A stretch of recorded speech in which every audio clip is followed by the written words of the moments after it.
Instapotted some sweet potatoes, just enough hopefully to get the skin off. See, like that, we can peel it back. So what we're going to do is deskin it. They're still a little bit hot. Take any bad spots, cut it out or pull them off, and then we'll start the process of making the pie. I do 2 jumbo sweet potatoes per pie. Some of them may say 2 or 2.5 medium sweet potatoes. Some might say 2 cans. This is sweet potato pie, vegan. So you're gonna need coconut sugar, brown sugar works, salt, cinnamon, vanilla extract, hopefully real, ground ginger, ground nutmeg, and baking powder. You can use arrowroot starch, or I think we've used cornstarch in a pinch as well, and it thickened it up just fine. You're also going to need an unsweetened non-dairy milk, like soy milk.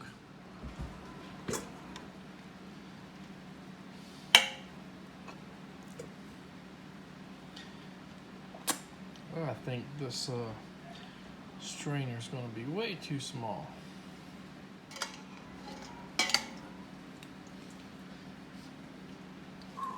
Hot water. Woo-wee. Alright, just let them strain there. I wonder what we could do with that water. It's really dark brown.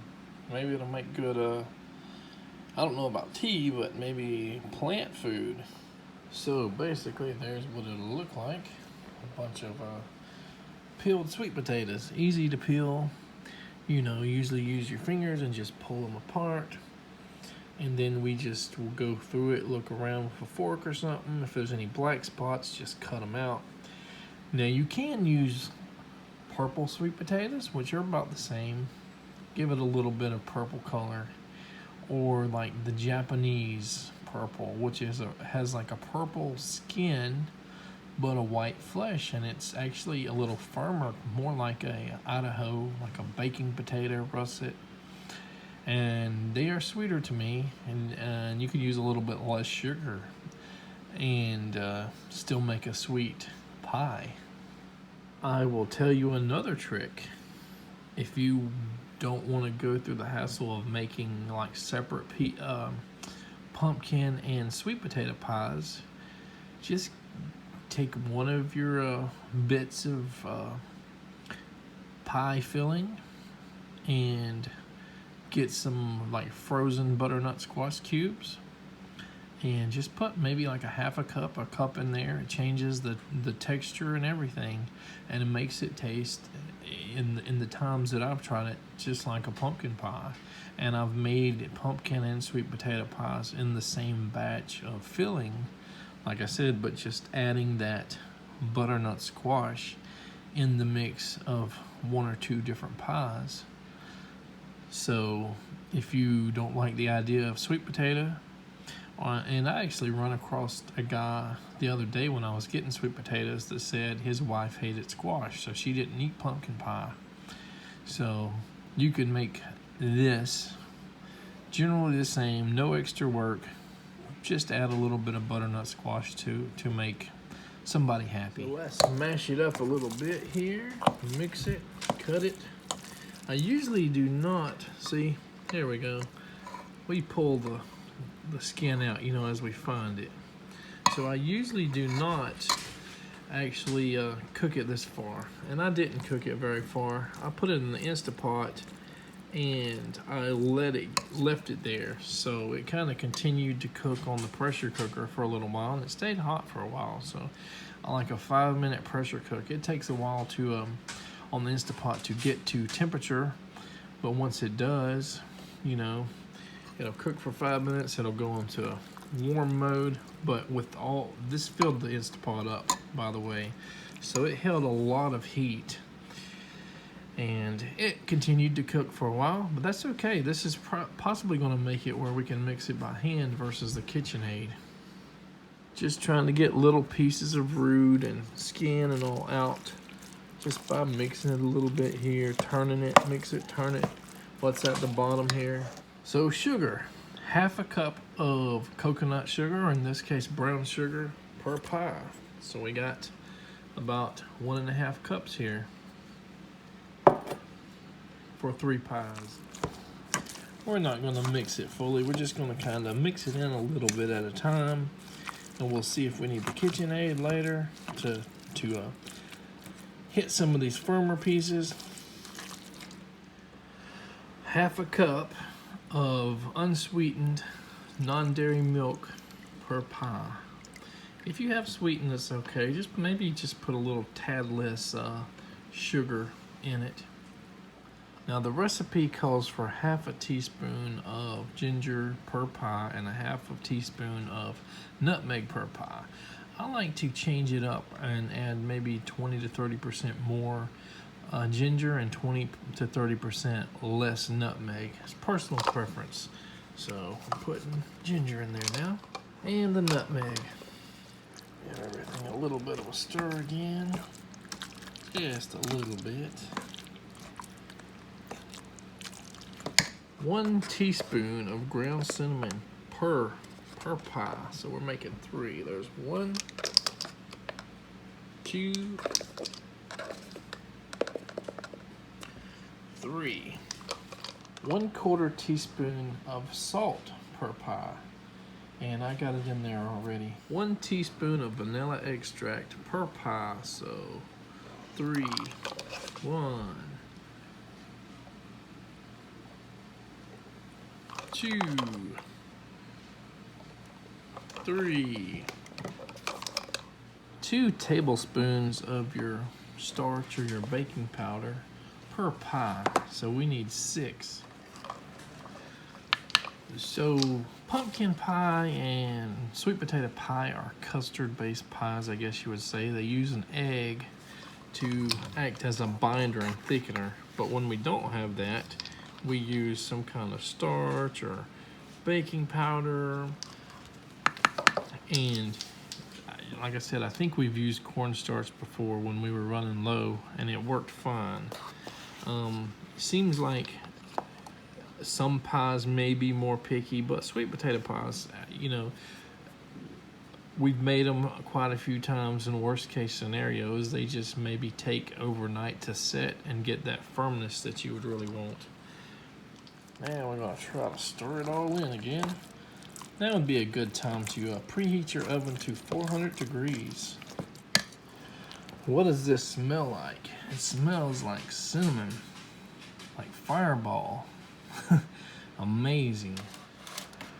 Get your pie crusts. They usually come in a 2-pack. Separate them and then let them defrost for about 15 minutes. Now we used to use the deep dish all the time, but here's what I've found or figured out. Most people cut it the same width, no matter if it's a regular pie crust, pie shell, or if it's a deep dish shell. They're going to enjoy it. They're probably not going to notice that it has a third or double the filling in it, you know. They're probably going to put something on top of it, whipped cream or something, and they're just going to enjoy it. And they're probably going to want another piece and maybe another piece, even if it's deep dish. So use the filling to make more pies. So when you pick sweet potatoes just randomly out of a grocery store, you get variable sizes. Even if you say I'm going to get jumbo or medium or whatever, you may have a little not quite as much as you want. You might have to thin each pie out, you know, as far as filling, and you may actually get enough to make an extra pie or so. So despite having enough filling for, you know, let's say you were making 3 pies and had enough for 4, enough filling, you really don't miss the sugar amount, you know, being less in the pie. They still are equally enjoyable. So there is a lot of room for error in this recipe. It works really well. So let's see what we got here.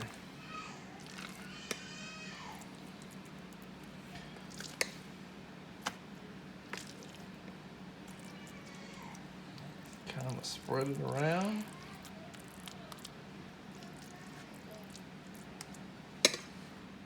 What I also forgot to mention is, you know, if you have too much filling and not enough pie shells, fill that thing to the top.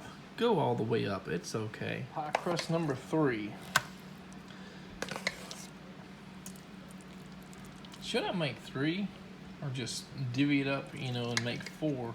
I could probably make 3 really big ones, and that's what the recipe was for 3.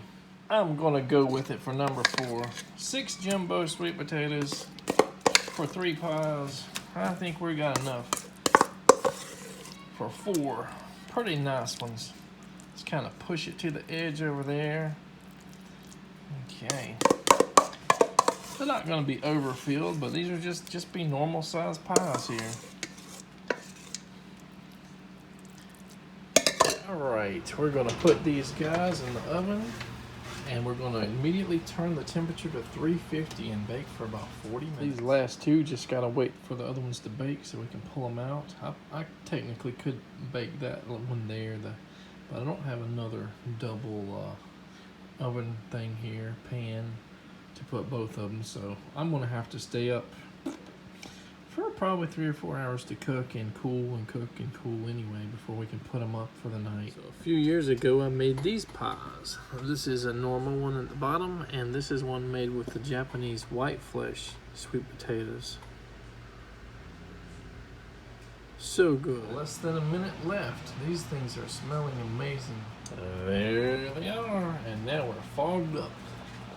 Look at that. These guys look great, and you can see there are some of the chunks there that were a little firm and didn't mix together. That is awesome and perfect. No problem there. You even can see maybe some of the fine hairs from the sweet potato. Pulled a little bit of the peaks out, and oh my gosh, is it caramelized. Wow. All right, pie number 3 is going in, and pie number 4. Burn myself here. All right, put it back down to 350, 40-minute timer, and let's wait. Pie number 3. And pie number 4. All right, there you go, guys. I've been making these since probably 2013 or 14, and people have told me if you don't tell others it's vegan, they won't even know. I'll take their word for it, since I haven't really eaten a sweet potato pie that wasn't vegan. Do not forget to try it at least once. Try it once. Don't just look at the ingredient list and say no. Try it once. See if you like it. Put some vegan whipped cream on top and just enjoy it. I do not know where the original recipe originated from. It was on a Google search way back in, yesteryear. And if you try to find this recipe, all these hundreds, if not thousands, of other vegan sweet potato pie recipes are gonna pop up. It's probably, way back in the back of the Google searches. But like I said, it did come from Google, or Google search, and I just said, okay, I'm gonna try it, and I haven't had to try to search for another recipe.